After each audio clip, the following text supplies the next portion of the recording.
From the moment Lost premiered in 2004, it became a global phenomenon, captivating audiences with its mysterious island, mind-bending twists, and unforgettable characters.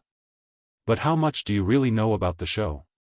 From shocking behind-the-scenes conflicts to hidden Easter eggs and abandoned storylines, here are 20 things you never knew about Lost.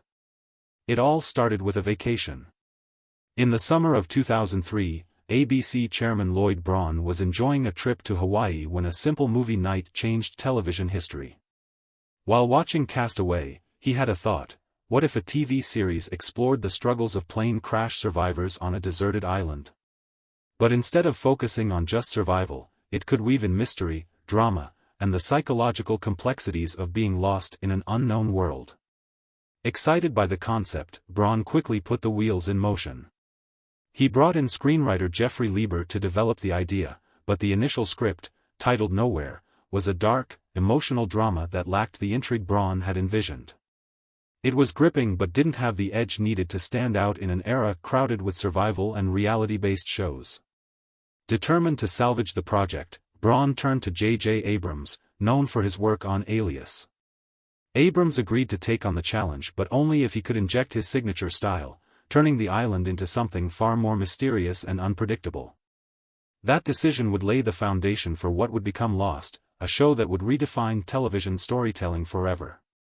When J.J. Abrams took over the project, he saw the island as more than just a survival setting. It needed an element of mystery, something that would keep audiences hooked beyond the typical struggle for food and shelter. But to bring this vision to life, he needed a writing partner who could weave deep character-driven narratives into the show's grand mythology. That's when Damon Lindelof entered the picture. Together, Abrams and Lindelof reshaped the concept in record time. They introduced the idea of flashbacks, allowing the show to explore each character's past and reveal their secrets layer by layer. They also expanded the island's mythology, adding eerie elements like the Hatch and the Others, ensuring that survival wasn't just about nature, it was about the unknown forces at play.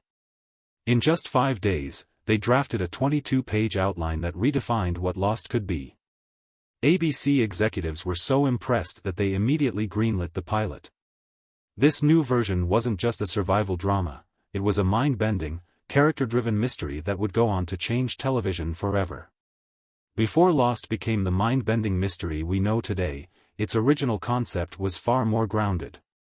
A leaked 2004 document revealed that the show was initially designed to be episodic, with a more procedural structure rather than an ongoing mythology. There were no deep mysteries to unravel, just a group of crash survivors facing weekly challenges. One of the biggest shocks. The smoke monster, one of the most iconic and terrifying elements of the show, was originally supposed to be explained and resolved within the first few episodes. Instead of remaining an enigmatic force that haunted the island, it would have been given a straightforward, scientific explanation early on. In this version, there was no central mystery, and most of the plane's passengers were only meant to appear briefly before fading into the background. The show also leaned heavily on rational science rather than the mix of supernatural and philosophical themes that made it famous. Fortunately, this approach was scrapped as J.J. Abrams and Damon Lindelof took over, steering Lost toward its now legendary status as one of television's most ambitious and mysterious series. The journey to bring Lost to life wasn't just ambitious, it was a full-blown sprint. J.J. Abrams officially joined the project in January 2004, but filming was already scheduled to begin in March. That left the team with an almost impossible task. They had just 11 weeks to write the script, cast the actors, shoot the pilot, edit it, and deliver a finished product. To put this into perspective, most major TV pilots take months, sometimes even a year, to go from concept to completion. But ABC was desperate for a hit, and with pressure mounting, Abrams and Damon Lindelof had to work at lightning speed. The timeline was so tight that some key elements, like the mysterious hatch, were included in the script before they even knew what it would lead to. But somehow, against all odds, they pulled it off. The result? A 2-part pilot that not only met ABC's deadline but also became one of the most expensive and ambitious first episodes in TV history. Imagine Lost with Michael Keaton as Dr. Jack Shephard. That was almost the reality, until a drastic script change flipped everything upside down. Originally, Jack was supposed to die in the pilot, a shocking twist meant to set the tone that no character was safe. His performance as the charming yet tormented conman made him one of Lost's most beloved characters. Ironically, the man who nearly gave up acting ended up becoming one of the biggest breakout stars of the show. Some of Lost's most iconic characters were almost completely different before filming began. One of the biggest changes? Kate Austen wasn't originally a fugitive. In early drafts, she was a businesswoman whose husband had died in the plane crash, leaving her to step up as a leader. But as the script evolved, the writers decided to make her past much more intriguing, turning her into a fugitive on the run, adding layers of mystery and tension to her story. Another drastic change involved Sun and Jean. Initially, the writers envisioned them as an older Japanese couple. But then Yoonjin Kim auditioned, not for Sun, but for Kate. The producers were so blown away by her performance that, instead of casting her in Kate's role, they rewrote Sun and Jin's entire backstory. They made the characters younger, Korean, and gave them one of the show's most emotionally complex relationships. These last-minute changes reshaped Lost, proving that sometimes, the best ideas come after the script is written. Without them, the show's dynamic, and its most compelling character arcs, would have looked very different. Imagine Lost without Jack Shephard. That was almost the plan. Originally, the showrunners intended to pull off a huge shock, killing Jack in the very first episode. The idea was to establish that no one was safe on the island, setting an unpredictable and high-stakes tone for the series. However, when ABC executives got their hands on the script, they immediately rejected the idea. They argued that viewers needed a strong, dependable lead to anchor the show. Killing off Jack so soon would risk alienating the audience before they had time to connect with the characters. As a result, the plan changed. Instead of Jack meeting an early demise, the writers shifted the shocking death to a different character, the pilot of Oceanic Flight 815. That's when Greg Grunberg, a longtime friend of J.J. Abrams, was brought in to play the ill-fated pilot. In one of the show's first terrifying moments, he was brutally attacked by the smoke monster, cementing the island's deadly mysteries. Keeping Jack alive turned out to be one of the best decisions in Lost's history, transforming him from a temporary character into the emotional core of the series. Keaton, known for his dramatic and comedic range, was cast under the impression that his role would be brief. However, just before filming began, ABC executives panicked. They realized that killing off Jack, a character meant to be the show's emotional anchor, could alienate audiences. When ABC decided that Jack needed to survive and become the series lead, Keaton backed out. He had no interest in committing to a long-term television role. With Keaton gone, the casting team scrambled to find a new lead, and that's when Matthew Fox stepped in.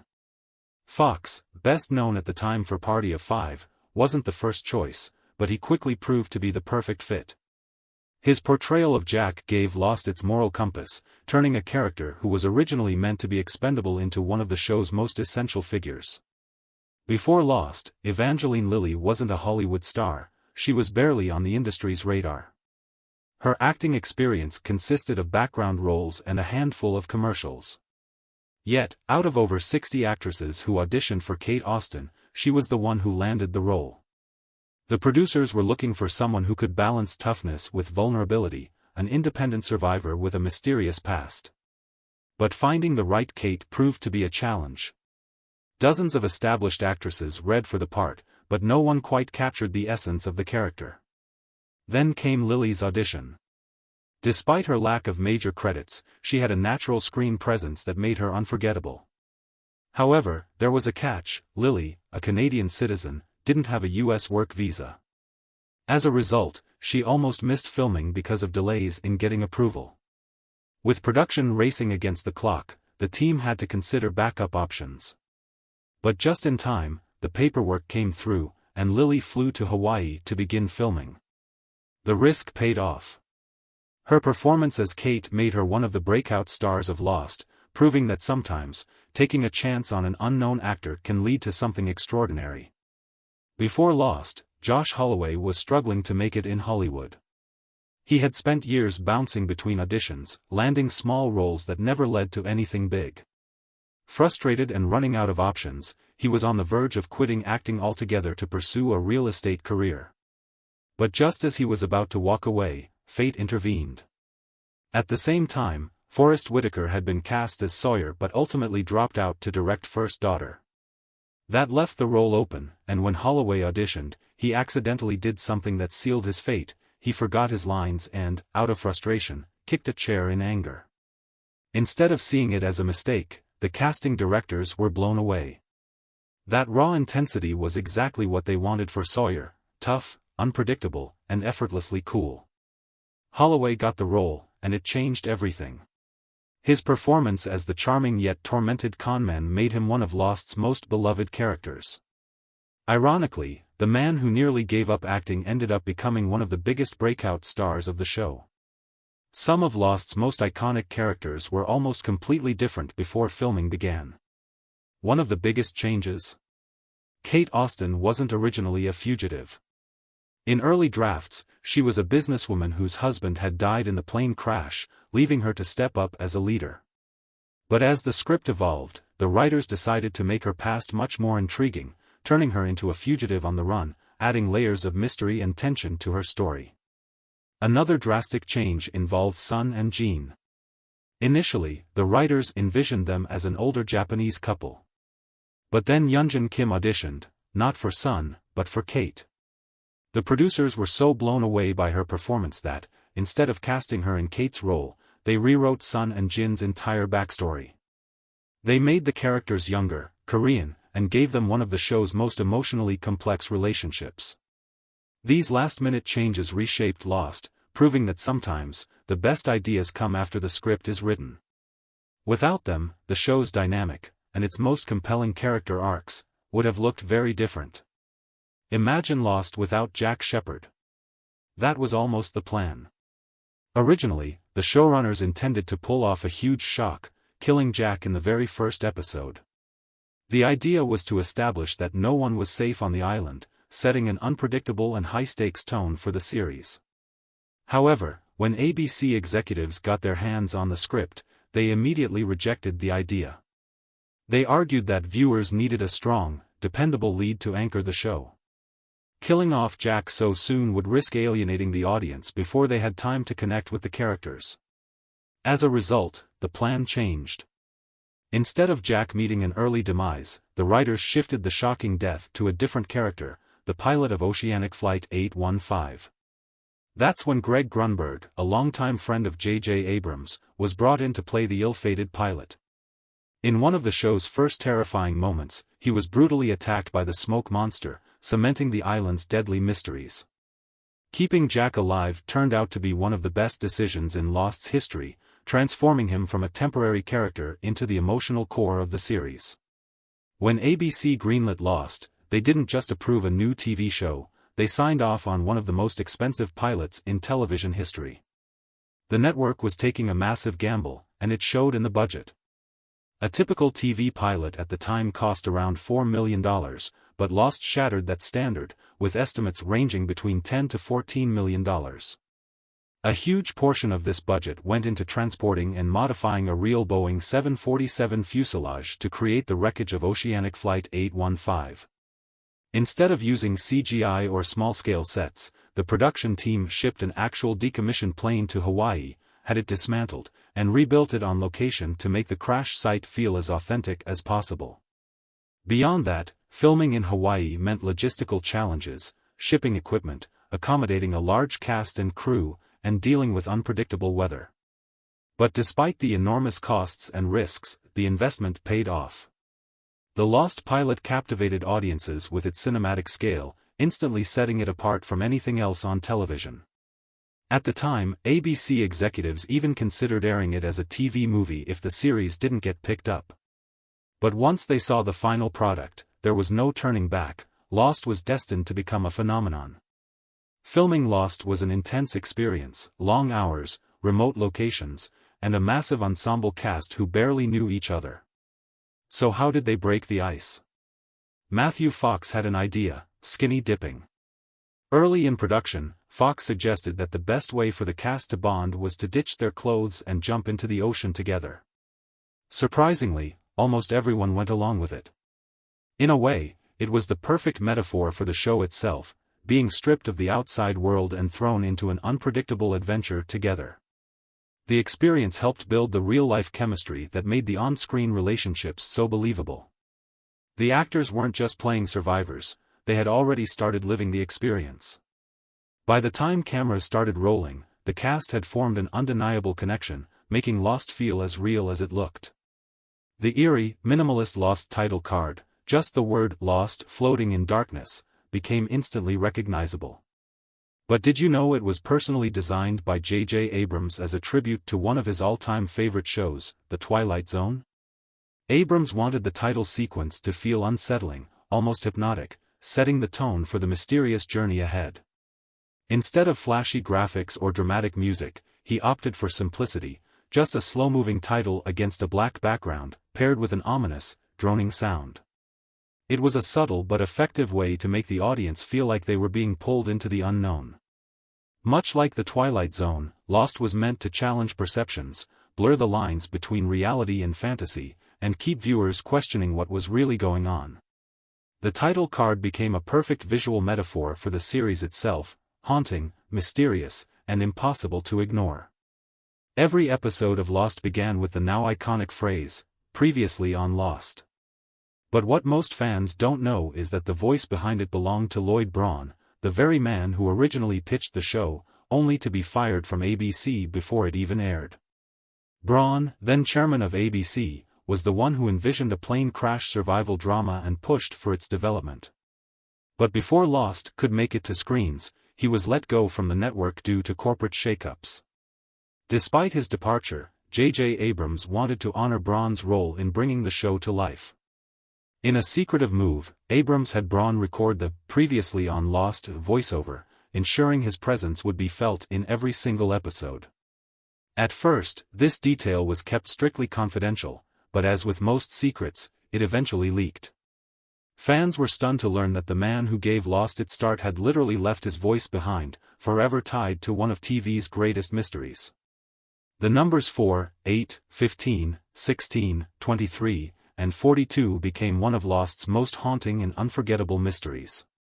They were everywhere, on the hatch, in Hurley's winning lottery ticket, and even subtly scattered throughout the show. But where did they really come from? Each number had its own significance. 4 represented the number of years Locke was confined to a wheelchair. 8 and 15 were directly pulled from Oceanic Flight 815, the doomed plane that brought the survivors to the island. And 42? That was a playful nod to The Hitchhiker's Guide to the Galaxy, in which 42 is famously described as the answer to the ultimate question of life, the universe, and everything. But beyond these individual meanings, the numbers took on a life of their own. Fans dissected every possible connection, from mathematical theories to real-world mysteries. Even after the series ended, the true purpose behind the numbers remained deliberately ambiguous, cementing them as one of Lost's greatest and most enduring enigmas. The smoke monster was one of Lost's most terrifying and mysterious creations. It wasn't just a swirling cloud of black smoke, it felt alive, a sentient force lurking in the jungle, ready to strike. But how did the creators bring this nightmare to life? The sound design was a key element. Instead of using traditional monster roars, the team layered together unexpected noises, the mechanical churning of a taxi printer, the guttural growls of a bear, and the eerie clicking of cicadas. The result? A sound that was both mechanical and organic, making the creature feel unnatural and otherworldly. Visually, early tests with standard smoke simulations didn't work, they lacked weight and presence. To fix this, the visual effects team built a custom digital model to control the monster's movement while layering in real smoke footage for added realism. Every twist and coil of the monster was carefully animated, ensuring it had purpose rather than just drifting aimlessly. The combination of haunting audio and meticulously crafted visuals turned the smoke monster into one of the most unforgettable creatures in television history, an entity that haunted both the island and the minds of viewers long after the show ended. As Lost gained popularity, fans became obsessed with decoding its mysteries. One of the most persistent theories? That everything was just a hallucination inside Hurley's mind. This idea gained traction after Season 2's episode Dave, in which Hurley questions reality and considers the possibility that he never left the mental institution. The episode was meant to be a psychological exploration of his character, but it had an unintended consequence: it made fans believe they had cracked the code behind the entire show. When ABC executives saw the episode, they panicked. If audiences truly believed that Lost was just one big illusion, it could undermine the entire narrative and turn viewers away. The last thing the network wanted was for fans to think they were investing years in a story that wasn't real. Though the writers never intended this to be the actual answer, the backlash forced them to tread carefully with future plotlines. They had to strike a balance, keeping Lost's mysteries intriguing while ensuring fans never felt tricked. Not every decision in Lost was met with applause. In Season 3, the introduction of Nikki and Paolo was one of the most controversial choices the show ever made. These two characters, who were meant to add depth to the show, were quickly thrust into the spotlight, only for fans to realize they had been hiding in plain sight on the island since the beginning. This sudden reveal, coupled with their forced storylines, left viewers feeling cheated. They were quickly killed off in a single, forgettable episode titled Expose, and the fan reaction was swift. Hated is an understatement. The pair's storyline became one of the most despised arcs in the show's history. But it wasn't just the secondary characters that fell short. Another huge misstep was the infamous Jack's Tattoos episode. In Season 3, viewers were given the long-awaited backstory to Jack's Tattoos, a storyline that felt forced and unnecessary. Showrunner Carlton Cuse later admitted that the entire concept was cringe-worthy, acknowledging it was a decision that should have never happened. Fans were hoping for more character depth and mystery, but instead, they got an awkward, superficial explanation that felt out of place in the grand narrative. These missteps are often remembered as the low points of an otherwise brilliant show. Before Dharma Initiative became synonymous with Lost's eerie mystery, it had a very different name, Medusa Corporation. The research group that played a central role in the island's secrets was originally going to carry a much darker, more cryptic title. Medusa Corp was intended to reflect the company's ominous and secretive nature, hinting at a powerful organization responsible for the crash and everything that followed. But as the show evolved, the creators realized that Medusa Corp might be too on the nose, too obvious in its villainous connotations. They wanted something that felt more grounded, something that could fit into the larger mystery of the island without immediately giving away its darker purpose. That's when they rebranded the organization as the Dharma Initiative, a name that would go on to become one of the show's most iconic symbols. The decision to change the name not only made the organization feel more mysterious but also gave them more flexibility to expand on their complex, scientific narrative. While Medusa Corp may have been intriguing, the Dharma Initiative fit the tone of the show far better, helping Lost maintain its sense of unpredictability and suspense. Fans of Lost will never forget Drive Shaft, the one-hit wonder band that gave Charlie Pace his troubled rock star past. But what many don't know is that the band's song, You All Everybody, was never meant to exist. It started as an inside joke among the show's producers. Originally, Dominic Monaghan, who played Charlie, was supposed to write a song for Drive Shaft. But before that could happen, the producers kept jokingly repeating a bizarre phrase they had heard on an old episode of The Phil Donahue Show. In that episode, a disgruntled audience member shouted, "You all, everybody," acting like it's the stupid people wearing the expensive clothes. The line became an ongoing joke in the writer's room, and one day, someone suggested, why not just make that the song? The idea stuck. Instead of a carefully crafted rock anthem, Drive Shaft's only hit became a nonsense phrase set to a catchy melody. J.J. Abrams himself came up with the chorus on the spot while filming a scene where Charlie sings to Kate. The full song was later featured in Season 1, Episode 7, and despite its silly origins, You All Everybody became one of Lost's most memorable running gags. Some of Lost's most unforgettable characters didn't start out the way we saw them on screen.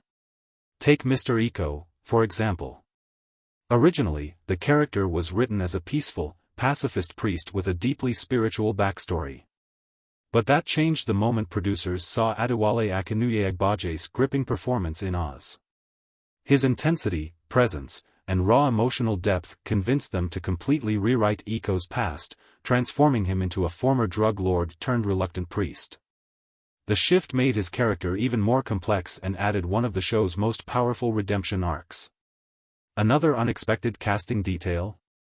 Josh Holloway initially tried to hide his southern accent during his audition for Sawyer. At the time, he feared that sounding too southern would limit his chances of landing diverse roles in Hollywood. But J.J. Abrams saw things differently. He loved the accent and told Holloway that it was one of the main reasons he got the part. That distinctive southern charm ultimately became a defining trait of Sawyer's character, making him even more iconic. These casting adjustments proved that Lost wasn't just about following a script, it was about adapting to the actors and crafting characters that felt authentic, layered, and impossible to forget. Even years after its final episode, Lost continues to spark debates, theories, and fan discussions. Whether you love the ending or are still searching for answers, there's no denying the show's impact on television history. Which fact surprised you the most? Let us know in the comments, and don't forget to like and subscribe for more deep dives into your favorite TV shows.